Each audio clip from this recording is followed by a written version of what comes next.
अस्सलाम वालेकुम दोस्तों, कैसे हैं आप। उम्मीद करता हूँ खैरियत से होंगे। दोस्तों, आज मैं एक और नए नुस्खे के साथ हाज़िर हूँ।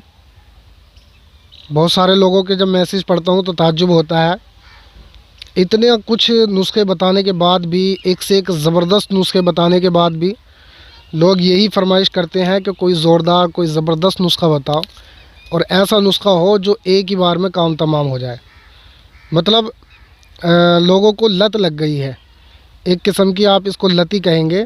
मैं तो लत ही कहूँगा क्योंकि लोगों का जो मिजाज है वो बदल गया है।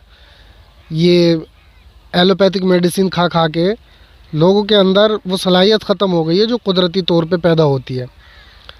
अब जब कोई एक बार कोई अंग्रेज़ी मेडिसिन खा ले, कोई सी भी गोली खा ले और उसको खाने के बाद में हम बिस्तरी करे, तो उसको कुछ देर के लिए, यानी कह लीजिए आधे घंटे के लिए या ज़्यादा से ज़्यादा 1 घंटे के लिए, वो कैफ़ियत, वो सुरूर हासिल हो जाता है जो और दवाइयों से नहीं मिलता है। तो देखिए दोस्तों, आपको एक बात बताना चाहूँगा, ये जितनी भी आप एलोपैथिक दवाइयाँ खाते हैं सेक्स के लिए और अपने आप को मुतमईन करने के लिए, ये आपकी लीवर, किडनी, गुर्दे, मसाने और मैदे के लिए ये एक किस्म का जहर होती हैं। जब आप एक बार खा लेते हैं आपको कुछ पता नहीं चलता क्योंकि इसका कोई साइड इफ़ेक्ट नहीं होता। पहली दूसरी बार में शायद ना होता हो, लेकिन जब आप इसकी आदत बना लेते हैं तो आप अंदर ही अंदर खोखले होते चले जाते हैं। जो आपकी कुदरती ताकत होती है वो ख़त्म होने लगती है और मज़े के चक्कर में इंसान क्या ना करता। तो वही बात है कि मज़ा हासिल, चंद मिनटों का मज़ा हासिल करने के लिए आप अपनी सेहत के साथ में ऐसा खिलवाड़ कर लेते हैं।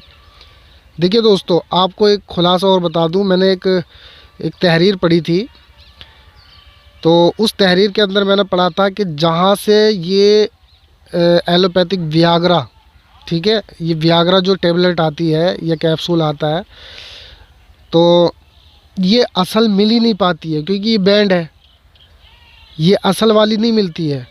अगर असल वाली मिल जाए तो आप उसकी कीमत तक नहीं पहुंच सकते क्योंकि एक गोली की कीमत लगभग 800-900 रुपये है। हिंदुस्तानी करेंसी के मुताबिक 800-900 रुपये की एक टैबलेट आती है वो। तो ये जो आप वियाग्रा वगैरह खाते हैं, ये सब आपकी सेहत के साथ में खिलवाड़ है। तो अब वही भाई जो इस तरह की गोलियां इस्तेमाल कर करके अपने आप को बेकार कर चुके हैं, वो सीधा सा मैसेज या कमेंट दाग देते हैं कि जनाब कोई ऐसा नुस्खा बताएं पावरफुल जो आधा घंटा पहले या 1 घंटा पहले खा लें और क्विक उसका रिज़ल्ट मिल जाए। तो मेरे भाई, सबसे पहले तो मैं आपको बताना चाहूँगा कि जितनी एलोपैथिक दवाइयाँ बनती हैं वो केमिकल के ज़रिए से बनती हैं, है ना।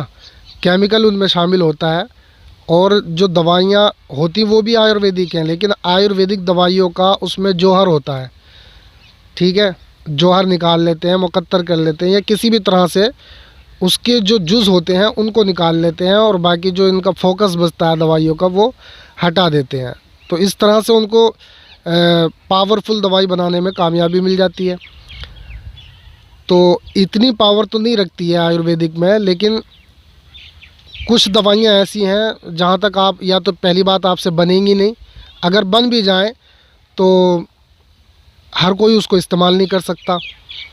तो कुछ नुस्खे हैं ऐसे जो आपको क्विक रिज़ल्ट दे सकते हैं, लेकिन वो नुस्खे आपके बनाने की बस की बात नहीं है और हो सकता है कि हम भी कोशिश करें तो फिर भी नहीं बना सकें। बहरहाल, उससे छोटे छोटे बहुत सारे नुस्खे हैं।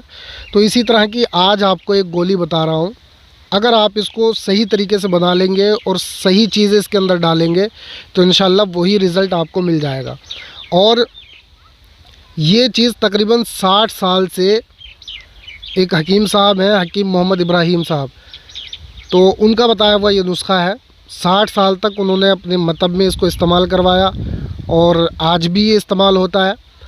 तो बहरहाल, आज जो नुस्खा आपको बताने वाला हूँ आप उसको नोट कर लीजिए और इसको बनाइए और इससे ज़्यादा से ज़्यादा फ़ायदा उठाइए। तो सबसे पहली चीज़ आपने लेनी है मुश्क। मुश्क 1 नंबर की खालिश होनी चाहिए, ठीक है दोस्तों। मुश्क खालिश 1 ग्राम। दूसरी चीज़ मस्तगी रोमी 5 ग्राम। तीसरी चीज़ सालब मिश्री, ये भी 5 ग्राम। करनफल, ये भी 5 ग्राम। अंबर अशहब, ये 3 ग्राम लेना है। ज़ाफ़रान 3 ग्राम लेना है। खोलनजान 3 ग्राम लेना है। बहमन सफ़ेद 5 ग्राम। शकाकुल मिश्री 3 ग्राम और शहद खालिस। ठीक है, शहद खालिस ये आपने दवाइयों के हिसाब से लेना है, इतना लेना है कि आप गोली बना लें। तो अब आपने क्या करना है, जो कूटने और पीसने वाली चीज़ें हैं आप उनको खूब गुबार की तरह बारीक कर लें। ठीक है, इतना बारीक कर लें जैसे गुबार होता है। अब इतना बारीक करने के बाद में आपने इसके अंदर शहद डाल करके इसकी गोलियां बना लेनी है। चने के बराबर आपने इसकी गोली बनानी है। अब एक गोली आपने सुबह लेनी है और एक शाम में लेनी है। दोनों टाइम आपने एक एक गोली इस्तेमाल करनी है दूध के साथ में। जितना हो सके आप दूध घी का इस्तेमाल करेंगे, क्योंकि दोस्तों ये जितनी भी दवाइयाँ होती हैं ये खुश्क होती हैं, गर्म खुश्क होती हैं, तो शरीर के अंदर खुश्की पैदा होने लगती है। तो इसलिए आपने घी, दूध का, मक्खन का इस्तेमाल ज़्यादा से ज़्यादा करते रहना है। अब देखिए, सुनिए दोस्तों, ये महंगी भी होती है और ताकतवर भी होती है। वो आप सस्ती इस्तेमाल करेंगे और उसका नुकसान उठाएंगे। ये महंगी है और ताकतवर है, इससे किसी तरह का आपको कोई नुकसान नहीं होगा। ये आपको परमानेंटली ताकत देती हैं। ऐसा नहीं है कि वक्ती तौर पे आपको ताकत मिली उसके बाद में खारिज हो गई, नहीं दोस्तों। देखिए दोस्तों, हमारे जो नाना हैं हकीम मोहम्मद अकबर शाह, जिनकी आप फ़ोटो देखते हैं हमारे चैनल के जो डीपी है, प्रोफाइल है, उस पर हमारे नाना जी की फ़ोटो लगी हुई है और उनकी उम्र तकरीबन 105 साल है, अभी भी बाहयात है अल्हम्दुलिल्लाह। तो वो कहते हैं कि देसी दवाई कभी भी इंसान को नुकसान नहीं देती है।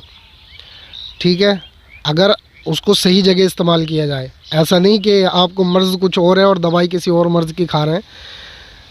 तो उनका कहने का मतलब ये है कि देसी दवाई अगर आपको फ़ौरन असर नहीं करती है तो ये बुढ़ापे में असर दिखाती है। अब आप अंदाज़ा लगाएं कि जो चीज़ खाने के बाद में बुढ़ापे तक अपना असर ज़ाहिर कर सकती है वो कितनी पावरफुल होगी। तो इसी तरह से इसका कोई साइड इफ़ेक्ट नहीं होता है, जबकि इसको लिमिट में खाया जाए और सही मर्ज़ के मुताबिक खाया जाए। तो दोस्तों, मैं उम्मीद करता हूँ कि आप इस नुस्खे को बना करके इस्तेमाल करेंगे और इसके ज़्यादा से ज़्यादा फ़ायदे उठाएंगे। आज का ये वीडियो आपको पसंद आया होगा। अगर पसंद आया तो इसको लाइक और शेयर करना बिल्कुल मत भूलिएगा। मिलते हैं दोस्तों नेक्स्ट वीडियो में, तब तक के लिए खुदा हाफिज़।